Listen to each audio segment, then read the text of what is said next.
সবাইকে জানাই শুভ মহাষ্টমী। Welcome to my YouTube channel Sunanda cooking corner and blogs. প্রথমে সরি বলে দিচ্ছি কারণ আমার ভিডিওটা সত্যিই খুব লেট আপলোড করা হচ্ছে।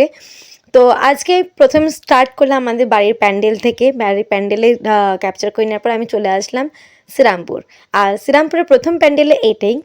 তো এই প্যান্ডেলটা দেখার পর আমরা আরও অনেকগুলো প্যান্ডেলে চলে যাবো। আজকে আমি কিন্তু বন্ধুদের সাথেই বেরিয়েছি। এখানে কি সুন্দর ঠাকুরের পা বানিয়েছে, আর মূর্তিটাও আমি ক্যাপচার করছি, খুব সুন্দর হয়েছে। চলে আসলাম অন্য প্যান্ডেলে। এই প্যান্ডেলটা আমার খুবই ভালো লেগেছে, দারুণ সুন্দর করে করেছে। এখানে চলে যাচ্ছি, সামনেটা ভালো করে ক্যাপচার করে নিচ্ছি, তারপরেই চলে যাবো ভেতরে। এখানে রাধা কৃষ্ণের মূর্তি করেছে, এই যে দেখুন। ক্রিয়েটিভের দিক দিয়ে খুবই ভালো করেছে, কারণ সখীরা আছে, এত হাড়ি এত ভার আছে, সব খুব সুন্দর করে করেছে ডেকোরেশনটা। তারপরে চলে আসলাম দুর্গা মূর্তির সামনে। এখানে আমি একটু এগিয়ে যাচ্ছি, সাইডগুলো দেখিয়ে দিচ্ছি কিভাবে করেছে। তারপরে এই প্যান্ডেলটা ক্যাপচার করার পর এখান থেকে বেরিয়ে গেলাম অন্য প্যান্ডেল দেখার জন্য। আর এই ফ্ল্যাটটা আমি ক্যাপচার করলাম। এই দেখুন ফ্ল্যাটটা কি সুন্দর করে করা, মানে কাপের ডিজাইন করে ব্যালকানিগুলো করা আছে, এত সুন্দর লাগলো তো আমি ক্যাপচার করলাম। আর এখানে চলে আসলাম আর একটা প্যান্ডেলে। আর এটা কেমন ছৌ ছৌ ব্যাপারটা একটা আছে, সেই ছৌ নাচ এক্সেট্রা যে ব্যাপারটা, সেই ব্যাপারটা এখানে আছে। তো খুবই সুন্দর লাগলো এখানকার ক্রিয়েটিভিটি, এখানকার আইডিয়া, যে থিমটা বানিয়েছে সত্যি খুব সুন্দর বানিয়েছে। তো আমি এগিয়ে চলছি ভালো করে আপনাদেরকে দেখানোর জন্য। এবার আমি প্যান্ডেলের ভেতরে চলে যাচ্ছি। আজকের প্ল্যান আমার সত্যি ছিল না শ্রীরামপুরে ঘুরতে আসা, কারণ গতকালই আমি শ্রীরামপুরে ক্যাপচার করতে এসেছিলাম অন্য সাইডটা, তবে আর আজকে এসেছি শ্রীরামপুরের অন্য সাইডে। তো এখানে দেখুন কি সুন্দর করেছে, কাগজ দিয়ে ডেকোরেশনগুলো খুব সুন্দর লাগছে। চলে আসলাম সামনে একদমই। আর মূর্তিটাও কিন্তু ছৌ নাচের ব্যাপারটা দিয়েই ইনভলভটা করেছে, এত সুন্দর ক্রিয়েটিভিটি। তো এখানে ক্যাপচার করে নেওয়ার পর আমি বেরিয়ে যাচ্ছি আবার অন্য প্যান্ডেলের জন্য। তো যেটা বলছিলাম, বন্ধুরা বললো চলে আসতে, তো হঠাৎ করেই বিকেলের ট্রেন ধরে চলে আসলাম। সামনে এই রাস্তাতে যেতে যেতেই এই প্যান্ডেলে ক্যাপচার করলাম, এখানে ঢাক বাজছিল। তারপরে চলে আসলাম একটা মিকি মাউস টাইপের একটা প্যান্ডেলে। এই প্যান্ডেলটা করেছে মানে ভেতরটা একটা টেডি বিয়ার দিয়ে, টেডি বিয়ার অনেক টেডি বিয়ার আছে, মানে কার্টুন টার্টুন দিয়ে অনেক কিছু করেছে। মেন যেটা আমার মনে হলো, এটা একটা মিকি মাউস বানানোর চেষ্টা করা হয়েছে। আর দেখুন ওপরে কত ঘুড়ি প্লাস কত সফট টয়েস ঝুলছে, আর মাঝখানটা দেখুন কত টেডি বিয়ার। খুব সুন্দর লাগছে, এত সুন্দর লাগছে কি বলবো। ক্রিয়েটিভগুলো মানে এই ড্রয়িংগুলো পর্যন্ত, এই পেন্টিংগুলো খুব অসাধারণ লাগলো আমার। আর মাঝখানে আমি দেখাবো আর একটা বড় টেডি বিয়ার আছে, সেটাও আমি দেখাবো। এখানে পেন্টিংগুলো আগে দেখিয়ে দিই, পেন্টিংগুলো সত্যি খুব সুন্দর হয়েছে। এই যে দেখুন পিঙ্ক কালারের টেডি বিয়ার, এরকম একটা টেডি বিয়ার আমার বেটার কাছেও একটা আছে পিঙ্ক কালারেরই। তো যাই হোক, আমি ঠাকুরটার মুখ দেখাই, এগিয়ে যাচ্ছি সামনের দিকে। এই যে ঠাকুর। তারপর এখান থেকেও বেরিয়ে গেলাম অন্য প্যান্ডেলের জন্য। তো এই প্যান্ডেলেতে লেখা ছিল হরিদ্বার হরকি পৌরির ঘাট। এখানে একটা ঘাট আছে, মানে বিশাল বড়। আর মানে আমি ক্যাপচার করছি, দেখুন কত বড় ঘাটটা। আর অপোজিটে কিন্তু মন্দিরটা, ওই দেখুন জলের ওপারে কিন্তু মন্দিরটা। তো আমরা এদিক দিয়ে ঘুরে ঘুরে যাবো এখন। এই যে চলে এসেছি ভেতরে। তো ঠাকুরটা, এই যে ঠাকুরটা সত্যি খুব সুন্দর হয়েছে, খুবই সুন্দর, যে কারণে আমি থাম্বনেলেও কিন্তু এই ফটোটা অ্যাড করেছি। দেখতে দেখতে অন্য একটা প্যান্ডেলে চলে আসলাম। ওই প্যান্ডেলের ঢাক বাজনাটাকে ক্যাপচার করলাম, দিন চলে আসলাম আরও একটা প্যান্ডেলে। এই প্যান্ডেলও খুব সুন্দর করেছে, এত সুন্দর করেছে, মানে কি সুন্দর গাছ কৌটো, তারপরে পাখা, যে পাখাগুলো আগেকার দিনে বিশেষ করে ইউজ করা হতো, এখন তো এরকম পাখা খুব কমই দেখা যায়। তো এখানে একটা খুব সুন্দর একটা ভাব আছে, বিয়ে বিয়ে টাইপের আছে। দেখুন এখানে গাছ কৌটো আছে, গামছা, মানে প্রচণ্ড এখানে গামছা ইউজ করা হয়েছে, এটা ওপরটা হচ্ছে। খুব সুন্দর লেগেছে এখানটা আমার। চারিদিকে চাঁদমালা, কুলো, গামছা, একটা দারুণ সুন্দর একটা ট্র্যাডিশনাল ভাব। তারপর রাস্তা যেতে যেতে এটাকেও ক্যাপচার করলাম। এখন হেঁটে মানে মনে হচ্ছে পুরো শ্রীরামপুরে ঘুরে নিলাম। তো দেখতেই পাচ্ছেন সামনে মাহেশের রথ এবং মাহেশের গেট, পাশেই দেখুন মেলা চলছে। তো আমরা সত্যি আজকে প্রচুর হেঁটেছি, মানে প্রায় আমরা 11 কিলোমিটার হেঁটেছি। এই পথ কতক্ষণে শেষ হবে ভগবানই জানে। তো চলে যাচ্ছি আরও একটা প্যান্ডেলের দিকে এগিয়ে।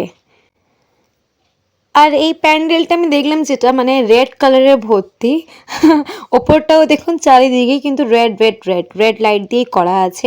তবে খুব সুন্দর করে ডেকোরেশনগুলো করেছে। আর এখানে আরেকটা জিনিস আমি নোটিস করলাম, এখানে কিন্তু একটা সিঁদুর আলতার একটা ব্যাপার আছে, আমি দেখাবো আপনাদেরকে অবশ্যই। তার আগে ঠাকুরের মুখটা একটু দেখিয়ে দিই।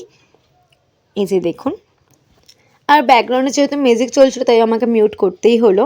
ওপরটা দেখুন কি সুন্দর করেছে, মাঝখানে একটা পদ্ম ফুল। আর এই যে দেখুন এটা হচ্ছে, এইগুলো হচ্ছে কিন্তু সিঁদুর আর আলতা, মানে কত সিঁদুর আর আলতা আমি গুনে শেষ করতে পারবো না, আমি কেন কেউই হয়তো গুনে শেষ করতে পারবো না, প্রচণ্ড হচ্ছে।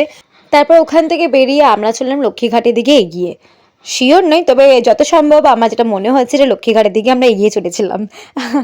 আর সামনে দেখুন এই যে থিমটা করা হয়েছে, এটা কিন্তু কামাখ্যা মন্দিরের থিম করা হয়েছে, যেটা আপনারা সবাই হয়তো জানেন যে কামাখ্যা মন্দির কিন্তু গুয়াহাটি মানে আসামে অবস্থিত। তো ভেতরে চলে আসলাম, এগিয়ে যাচ্ছি, খুব ভালোভাবে ক্যাপচার করার চেষ্টা করছি, যে কারণে আমি এখানে স্পিড মোড বা ফাস্ট ফরওয়ার্ড করিনি, নিখুঁতভাবে দেখানোর চেষ্টা করছি। এখানে প্রদীপ আছে, এগুলো কিন্তু আগুনের প্রদীপ নয়, এখানে খুব সেফটিভাবে প্রদীপগুলো করা হয়েছে, যেগুলো ব্যাটারিতে বা জল দিয়ে চলে, সেই প্রদীপগুলো ইউজ করা হয়েছে এখানে। আর গুয়াহাটির এই কামাখ্যা মন্দিরে কিন্তু কোনো মূর্তিকে পুজো করা হয় না, যোনিকে পুজো করা হয়, যেটাকে হিন্দিতে বলা হয় ইয়োনি। ভবিষ্যতে যদি আমি কখনো যেতে পারি ওখানে কামাখ্যা মন্দিরে, তো অবশ্যই সেখানকার ভিডিও করব এবং নিখুঁতভাবে ওখানকার সব কিছু আমি আপনাদের সাথে শেয়ার করব। কামাখ্যা মন্দিরটাও কিন্তু একটা সতীপীঠ। পিতামহাদেবের প্রথম স্ত্রী যখন মৃত্যু হয়ে যায়, ওনার শরীরটা, ওনার দেহটা টুকরো টুকরো হয়ে যায়, চারিদিকে ছড়িয়ে যায়, সেখানে কিন্তু এই ইয়োনিটাই পড়েছিল, যেখানে যেখানে কামাখ্যা মন্দিরটা হয়েছে। তো চলে আসলাম ভেতরে, এখানে মূর্তিটা সত্যি অসাধারণ করেছে। তারপরে চলে গেলাম আরও একটা প্যান্ডেলে, আর এই প্যান্ডেলের থিমটা সত্যজিৎ রায়কে নিয়ে করা হয়েছিল। তো ভেতরে এগিয়ে চলছি, এখানে খুব সুন্দর সুন্দর থিমের কন্টেন্টগুলো করা হয়েছে, খুব সুন্দর সুন্দর টপিকের রাখা হয়েছে, আমি পুরোটাই আপনাদেরকে ক্যাপচার করে দেখানোর চেষ্টা করছি। এগিয়ে চললাম, আর এই দিকটা দেখুন, এটাও খুব সুন্দর করেছে। আচ্ছা, কারা কারা আপনারা সত্যজিৎ রায়ের ফ্যান আমাকে অবশ্যই কমেন্ট করে আপনারা জানাবেন। আমরা প্রত্যেকেই কম বেশি সত্যজিৎ রায়কে চিনি। সত্যজিৎ রায়ের কোন মুভিটা আপনাদের সবথেকে বেশি পছন্দ অবশ্যই আমাকে সেটাও কমেন্ট করে জানাবেন। চলুন ভেতরটা যাওয়া যাক। আর এখানে দেখুন কি সুন্দর করেছে না, আহা কি আনন্দ এখানে লেখা। তো যাই হোক, আমি ভেতর দিকে এগিয়ে চললাম, ভেতরটা অপরূপ সুন্দর করেছে, খুবই সুন্দর করেছে। এখানে আমি ফটোও তুলেছিলাম, যেটা আমি এই ভিডিও শেষে দেবো অবশ্যই। তো এগিয়ে যাই, এত সুন্দর করেছে কি বলবো, খুব সুন্দর করে আমি এখানে ক্যাপচার করে নিলাম, এগিয়ে যাচ্ছি। আর ক্রিয়েটিভিটিগুলো সত্যি, মানে এখানে দেখুন ফেলুদা লেখা আছে, তারপরে এখানে তেলিফ্যাতির আছে, আর এইগুলো আমার সত্যি খুব ভালো লেগেছে, খুবই সুন্দর লেগেছে। এর নিচে লেখা আছে জটায়ু, ফেলুদা, তোপসে, গুপি গাইন, সব লেখা আছে। এত সুন্দর করে ক্রিয়েটিভিটিগুলো করেছে কি বলবো। চলে আসলাম ভেতরে, আর এই যে মূর্তি মা দুর্গার,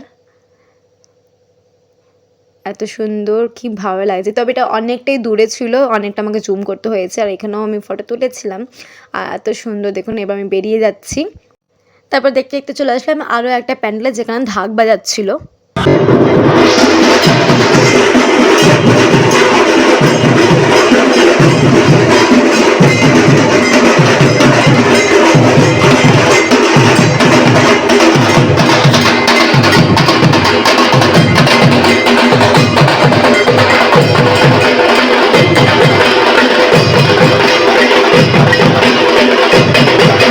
কত উঁচু ফ্ল্যাট, সিরিয়াসলি শ্রীরামপুরে অনেক ফ্ল্যাট দেখেছি কিন্তু এত উঁচু দেখিনি।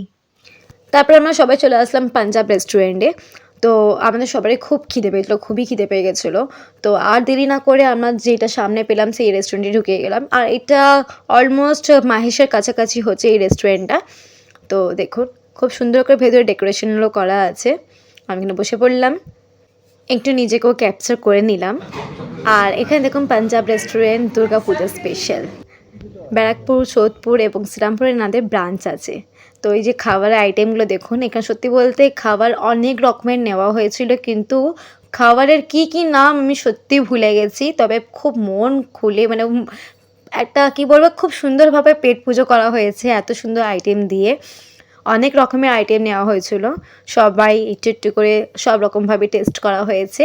আর এইগুলো আমার খুবই ভালো লেগেছে, যেগুলো ক্যাপচার করলাম। কেমন দেখুন পোস্ট বক্সের মতন, আর এটা যেমন ট্রাফিকের একটা থাকে না গার্ড করার জন্য, ঠিক তেমনভাবে করেছে। তারপরে এখানে বাড়ি ফিরে চলে আসলাম, আর বাড়িতে এসেই দেখছি এখানে প্যান্ডেলে, মানে আমাদের বাড়ির প্যান্ডেলে এখানে বোন আর ভাইজি নাচ করছে, ডান্স করছে এত সুন্দর করে, তো আমি ক্যাপচার করে নিলাম।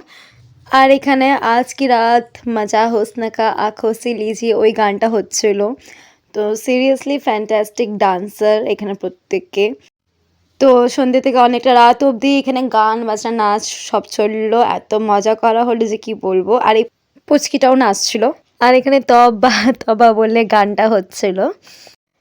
সিরিয়াসলি এদের প্রত্যেকের নাচ খুব ভালো, এরা অসাধারণ ডান্সার। তো মানে ক্যাপচার না করে থাকতে পারলাম না, যতই আমি উইথ মিউজিক না দিতে পারি ভিডিওটা, তবুও আমার মনে হলো এত সুন্দর ডান্সটা কি মিস করা উচিত। তাই একটু আমি আপনাদেরকেও দেখিয়ে দিলাম।